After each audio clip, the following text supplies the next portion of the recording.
Good morning, everyone. So, first of all, I would like to thank all you for coming here in the monastery, and I feel very blessed to be able to continue with this seminar. And this seminar was started by our Lord of Refuge, Gyaltsen Rinpoche, and we started here in this exact place. Most likely in 1986 or 87, something like that, in the mid-1980s. And this is the same place, so that is one reason I feel very blessed to be able to continue with the seminar.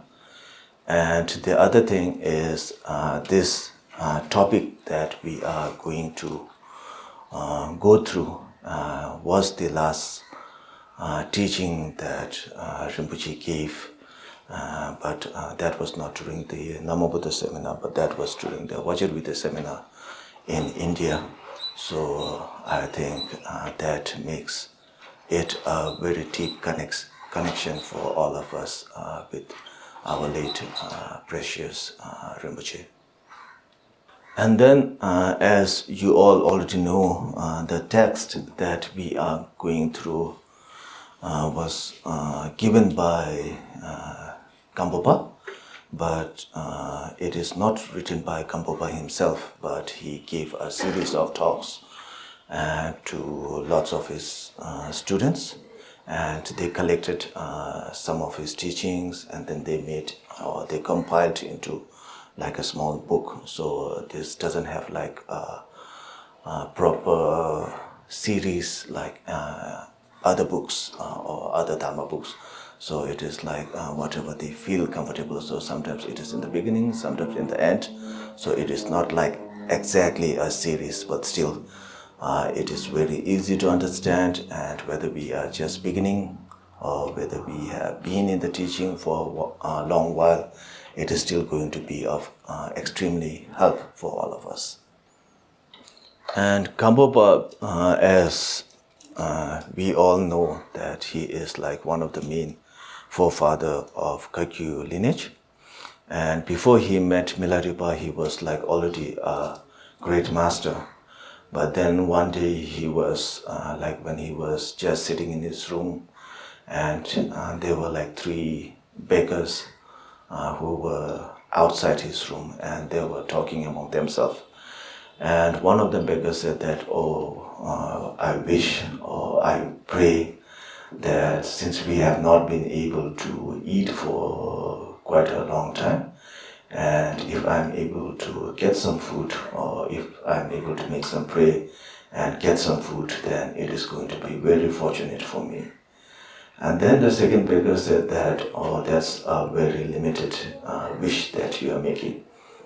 If we are going to make a wish, then just asking for food is not going to be enough. We should make prayers like that maybe I should be born or me as a king in our next life, or in this life maybe I should become a very rich person so I can be able to eat well, dress well, and be well almost all the time. So if we are able to make a prayers like that, then that is going to be more benefit. And then the third beggar said that that is also like a very limited wish or prayer. And even if we become king, we are still going to end up dying. And if we are going to make a prayer, we should make prayers that may we meet the great teacher Mila, and may be able to receive teaching from him. And if we are able to do that, then we are definitely going to achieve enlightenment. And when Gampopa was inside the room, he was able to hear all this conversation. And as soon as he heard the name of Mila, he had tremendous faith in the person. So even though before that he had not heard about him, but after hearing the name, he felt like very strong devotion to this name. And then he went to his Kadampa teachers and he requested them that I have to go and meet this teacher, Mila. And he asked for permission, and the teachers also gave him the permission. and said that it is okay for you to go to see Milarepa and you can receive teaching from him, but please don't forget the teachings that you have been taught till now. So after that he went to see Milarepa, and then he became one of the main teacher of Kagyu lineage. And then along with the Gampopa and Milarepa, we have like the three main forefathers or the three main lineage masters of Kagyu tradition. And then the third one is Marpa, or Marpa the Great Translator, as we normally say. So these three are like considered the main teachers of Kagyu lineage. And Gampopa was the main teacher of the first Karmapa. But we consider Marpa, Mila, and Gampopa the main forefathers of Kagyu lineage. And from the biographies of these three masters, we are able to understand that all of these three great masters lived a very different lifestyle. As we study the biography of Marpa, then we can understand that he was a very famous translator, and then he traveled a lot, and during those times he went to India, came back, he went with all the goals, received teachings, and then again came back to Tibet, gave teachings, and he had a wife, he had a son. So from his lifestyle we are able to know that he was not a monk, but he was like a very normal family person, as he had a wife, family, and a home and everything. So from his life we are able to know that even if we are a family person, we are still able to practice the Dharma and we are able to achieve enlightenment. And the second one is Milarepa. And Milarepa again had a very different lifestyle. So he didn't have a wife, but he also didn't become a monk. So he was, as these days we say, Ngapa, but the Ngapa back then and the Ngapa that we have now, even though they are like lots of differences, but still for now we can say like he was like a Ngapa. So he didn't live in a monastery, he didn't have a family, and he didn't stay in one place. He was practicing, receiving teaching. He went all over the places, in Tibet, Nepal, all these different remote places everywhere, and then he practiced, and again he was also able to get enlightenment and be one of the main teachers of Kagyu lineage. And the third one is the composer, I think we can say that, of the text, Gampopa, and he again was a monk during his lifetime. And he lived in a monastery, he obeyed the rules and regulation from the monastery, and he lived his life as a monk. So from these life stories, I think we are able to understand that if we practice well, it doesn't make a big difference whether we are a monk or whether we are not a monk, or we are just like a family person like most of you, or whether we are Ngakpa. So whether we are monk or Ngakpa or family person, if we are able to practice and give our time in practicing, then there is still, it's almost the same for all of us to get enlightenment. So from these three great masters, I think the best advice or the teachings that we can get is in whatever who you are, we are still able to get enlightenment, whether we are monk or not. And then after this, again, some like general information before like receiving teachings, because most of you receive a lot of teachings, whether from Rinpoche or from temples or different monasteries or wherever. I think it is very important to know the three defects or the three problems when we are receiving teaching. So the first one is normally we see the upside down cup that we normally see. So that is like an example. So when the cup is upside down, so after that, no matter how much we put in water or tea, it is not going to go inside the cup when it is placed upside down. So just like that, when we are receiving teaching, if we don't listen to the teachings, or if we don't pay attention to the teaching, so no matter who is speaking or who is giving the teaching, we are not able to listen to them. And when we don't listen to them, then definitely we are not able to understand them. So that is like the first defect or the first problem when receiving teaching. And then the second one is a cup with a hole. So when there's a hole inside the cup, and when we pour in tea or water or coffee or whatever, then it is not going to stay inside, it is all going to pour away. So when we try to drink it, there's not going to be anything in the cup. So just like that, when we are receiving teaching, but we just listen to it, but if we don't keep it in our mind, then it is not going to stay inside us, and we are not able to remember them. And that is also not going to be of much help in our practice. And then the third one is the poisoned cup. So the first two, although those two are little not helpful or quite harmful, but I think the third one is the one with the most problem. Because if we drink water or tea in a poison cup, then it is going to affect us. Maybe we will die or maybe we will get sick. So just like that, sometimes when we are receiving teachings or empowerment, sometimes we go there because of ill or bad motivation. Sometimes when people go to receive empowerment or teaching, they think that after receiving these teachings or after receiving this empowerment, I will become a very superior being, and maybe I'll be able to be much more learned than other person. And with that comes a lot of ego in our mind, and we try to look other people little lower than us. And sometimes not only after the teachings or empowerment, but also when we do practice for a very long time. If we have done or completed 3 years retreat, sometimes we think that those people who have not done 3 years retreat, they are not worthy practitioners. And sometimes we might have completed water practice, and then again we see other person as not being a serious practitioner.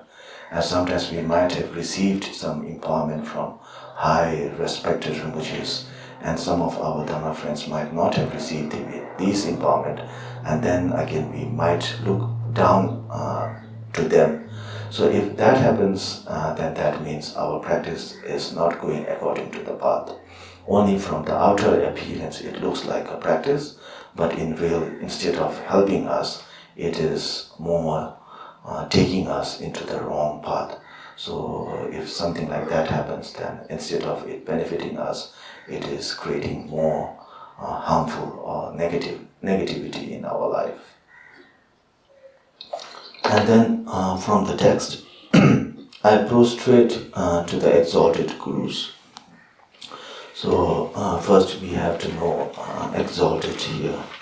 So we are not saying all the Gurus, we are talking about exalted Gurus or great masters, because these days, as we all know, that there are lots of Gurus or Lamas, but they are not all like proper teachers, proper masters. Sometimes they are just labeled as teachers, masters, or with big titles. But we have to check upon ourselves whether it is good for us to receive teachings or blessings from these teachers. And then in Tibetan word, we say for Gurus, we say Lama. And I think when we describe it from the Tibetan perspective, it's much easier to understand what a Guru means. So in Tibetan, we have La, Ma. It's combined of two different words. So one is La and one is Ma. And La is a short form of Lama Meba, or uncomparable, and whose teaching is uncomparable, whose wisdom is uncomparable. And not only his teachings and wisdom, but also whatever he teaches, he also put them into practice. So whose practice is also uncomparable.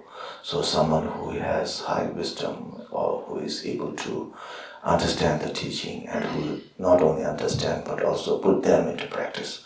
So that is someone who is uncomparable. And Ma means mother. So whether we speak in English or Nepali or Tibetan, there's always this Ma when we are talking about mother. In Nepali we say Ama, Tibetan also we say Ama. In English we say mother, so in short we say Ma. So Ma, it represents having compassion towards her children. So whenever we give an example of compassion, so that is the most proper example of compassion, because when the child is very young, the way the mother looks after her child is almost uncomparable. Almost there are like very rare cases where the mothers are maybe not that great, but almost more than 99.9% I think they are the best example of mother. So that is why whenever we are talking about compassion, we always give the example of mother. And here it means like the teacher having compassion towards his or her students, looking after them like a mother looks upon her baby or child, always thinking about the betterment of the child, whether they are very young or even when they have grown up. They are always showing the way, showing the path to make the son or daughter into a better person. So just like that, the teacher also has to have this compassion or have this quality, having the motivation to progress the practice of the practitioners. So these two qualities, love and Ma, is a must to be in the teacher. And these days, the general thing is whenever someone has completed the 3 years retreat in the Kagyu tradition or Nyingma tradition, we call them Lama. But that is like not the exact definition of Lama. We do call them Lama, but actually the meaning of the Lama is the uncomparable and having compassion like our mother, so we have to know that. And again, these days, there are lots of people who are called lamas. And whenever we read the text or we try to read different Buddhist texts, there are lots of definition of the meaning of lama. But for us, the easiest way is like the way I described. And of course, someone who is very perfect, it is very difficult to get these days. And if our teacher is someone who is little more educated than us in Buddhist teaching, or someone who practices little more than us, I think that is still going to be enough for us to guide us on the path. But the main thing is he or she needs to have compassion to us. He or she needs to have the will to see progress in our practices. If it is something like that, then we are definitely going to see improvement in our practice. So that is like one of the highest title we normally give to someone in our practice. And people these days, they don't feel so much faith in the, we can say something like a brand of the Lama. So we add a lot of different names or titles for a Lama.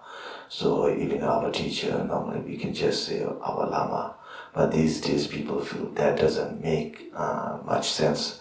So we come with different titles like His Holiness, His Eminence, Very Venerable, or sometimes Rinpoche, and all these different titles. But actually these are not that important.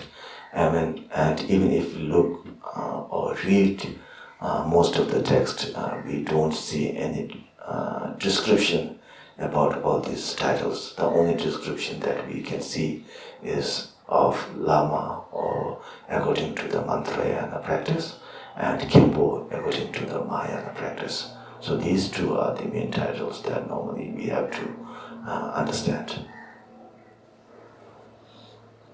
And from the text, first I will read, and as for the Dharma, I would like to share with you all. To truly practice Dharma, it is important to first meditate on impermanence.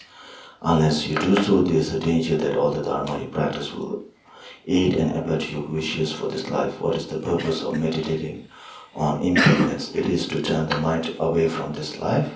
From meditating on impermanence, you know that all phenomena of appearance and existence, samsara and nirvana, are transient, so you will not think of this life.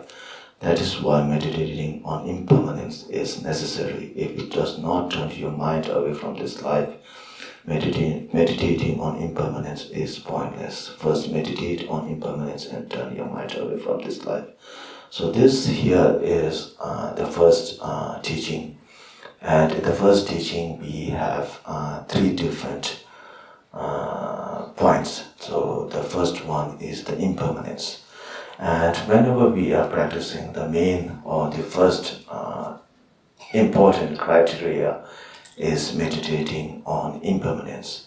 Because for now, we all believe that we are going to live for a very long time. We don't believe that we are very easy to die. We always believe that maybe I will live up to 60, 70, and if we are 60 or 70, we believe we will live up to 80, 90. If we are 80, 90, then again we believe that we will live up to 90, 100. Again, if we are 100, again, when we are young, we might think 60 is old, but again, when we are 60, then again, we never think that we are going to die. And even if you look onto yourself, all of us, maybe we have reached like 30, 40 at least. And when we check our mind, whether we feel little closer to our death, since we are already maybe 25, 30, 40, now and last year, we don't feel any difference, we don't see any difference. The distance to our death, we still feel like it's still the same. Whether we are 50, again we feel still the same. And for example, like before, when we used to use the internet, and when the internet is not so fast, whenever we try to download some files, there's always this long line where we can see 10% complete, 30% complete, and it goes like that.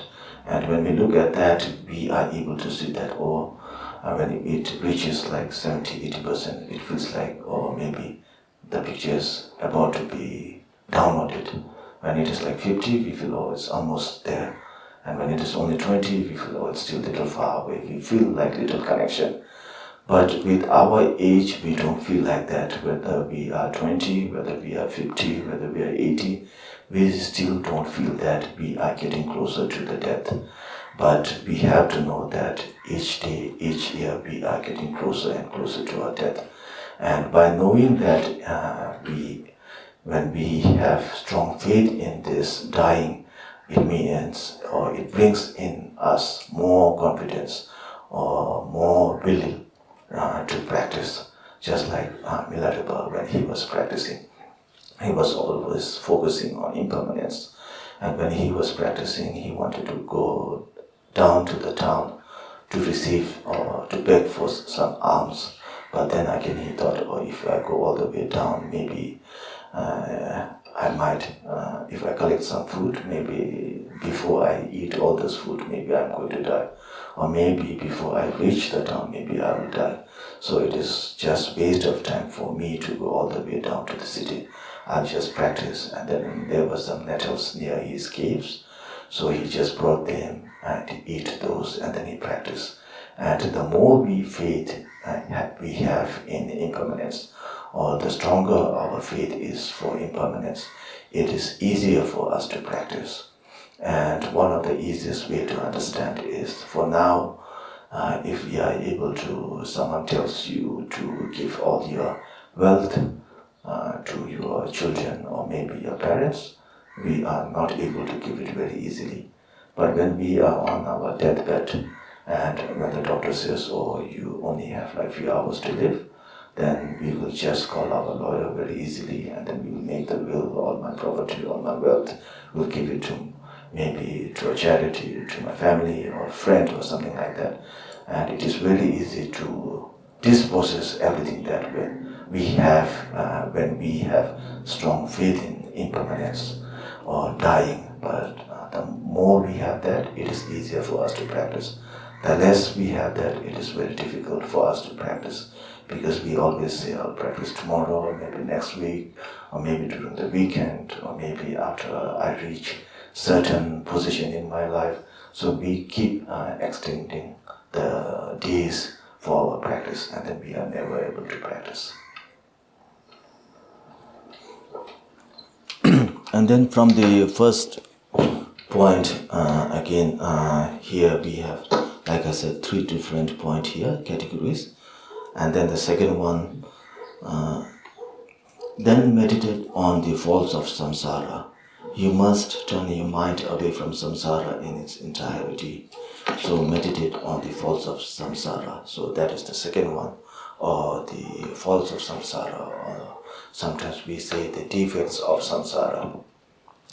And just like we are so attached to this life, and we are again attached to so many different things. And being a Buddhist, we believe in our previous life and our next life. So that is a must. And we do believe that it is not only us human beings in this universe.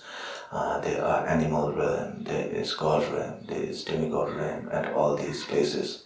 And all these places, so even though we don't see them, some of them, but still we can have some rough idea how it is over there.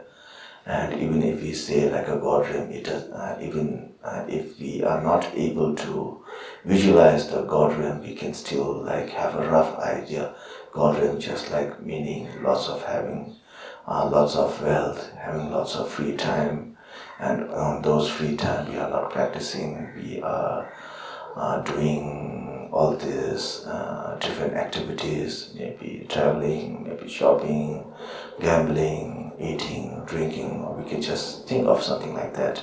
And we are talking about hungry ghost realm, we can think something like where we are not able to get some food, when we are not able to buy food, drink water, when we have all these difficulties in our life. So if we are able to think about the real God realm, then still it's very good. If we are not able to think like that, then again we can just have an example for ourselves. And even all this, sometimes we might think that being in a God realm is a very good life and a useful life, but actually it is not like that. Again, for an example, just like when we are going for a holiday, so if our holiday is maybe for 2 days, and then when like a weekend, and then when it's a Monday, we feel little uneasy.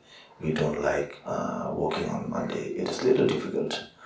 And then when we have like a long vacation, like maybe summer vacation for something like a month, and then after that when we go to our work, it is little more difficult than just after the weekend, because we are so used to having 1 month holiday where we wake up according to our time, where we sleep according to our time, and then when we go to our office, it is little more difficult. It is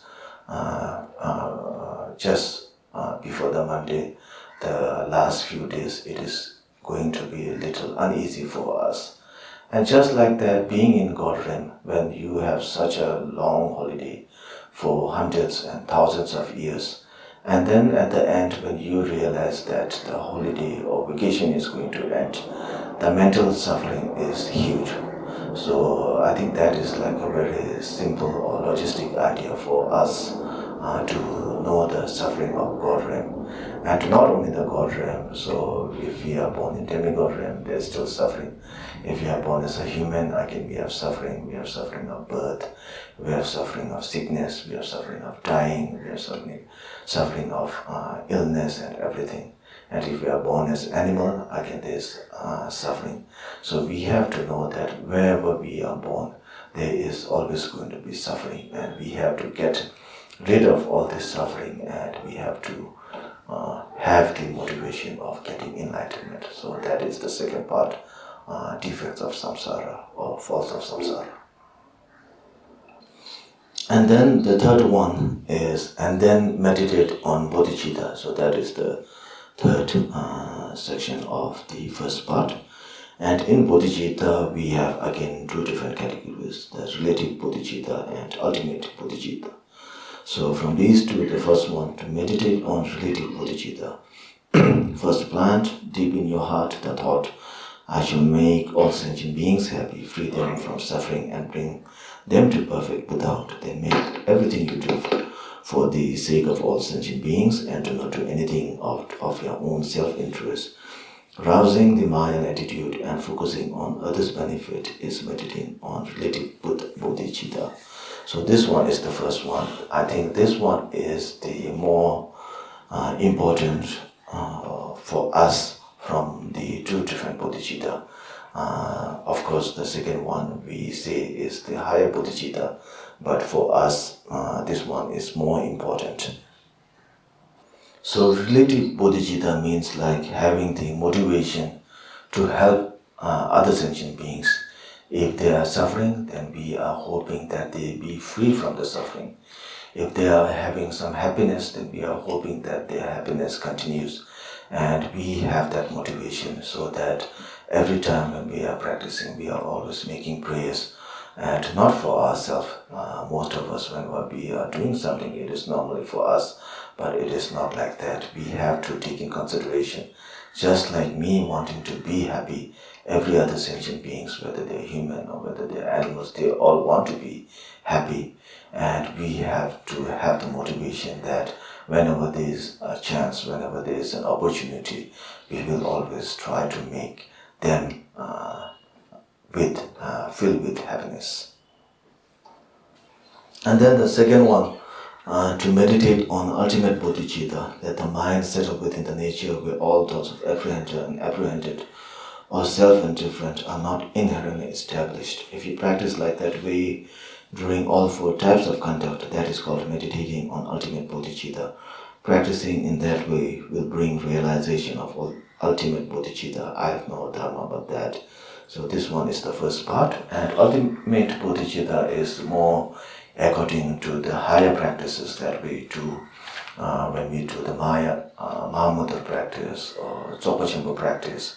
So when we have the realization of there is no self, there is no thought, there is no all this thing, then this comes. But for us who have not yet realized the nature of our mind, I think it is little difficult for us to grasp these teachings.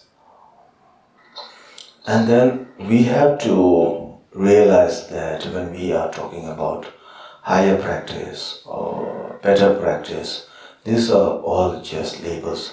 Just because it is a higher practice or foundation practice, it doesn't make much difference.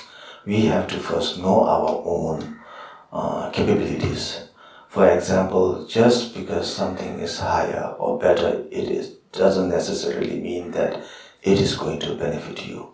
For example, when we are going to, like for all of you, you live here in Kathmandu now, and you have to stay here in Kathmandu. You don't look for the most expensive place to stay. You have to look according to your budget. Whether you are going to spend $10 a night, $50 a night, $100 a night. Just because something is the best, maybe $200, $300 a night, you don't have to stay there because it's the best. If you stay there, maybe it is going to bring you more difficulties in your daily life because it might disturb your budget. And even when we are buying a house, we don't buy the most expensive house. We buy according to our own financial condition. If we buy the most expensive one thinking that this is the best, then when we pay the down payment, and after that every month when we pay for the car, when it breaks down, when we fix it, it is going to bring in more difficulties for us. But if we buy something according to our budget, even if it breaks down, when we take it to the mechanic, we can still fix it. If it runs out of something, we can still buy the parts and everything. And just because the one of the car is the best car, we don't have to buy that. We don't buy that. And even when we are buying a house, we don't buy the most best one or the most expensive one. We buy according to our own financial condition. And if we put wisdom in when we are buying the house, then it's a little easier for us to pay a down payment or any other expenses. So just like that, even when we are practicing, we always think that if some practices are called like very high practice, like Mahamudra, Dzogchen, completion, all this practice, we think that, oh, this is a very high practice and then it is going to benefit me. Actually, it doesn't happen like that. We also have to be in that certain stage to practice these practices. And just because some teacher is teaching, it doesn't mean that you can understand or you can practice that. There is always going to be some, just like when there are some offer when we buy something very expensive, there's always going to be some terms and agreements that we might not have seen, and then later it might bring in more difficulties in our path. So it is very important. First we have to know our capabilities, and just like in our daily life, when we think of buying a house or car or bag or whatever, we buy according to our capabilities, and if we do like that, it brings us happiness. But if we buy extremely way out of our reach, then it is going to bring in more difficulties in our life.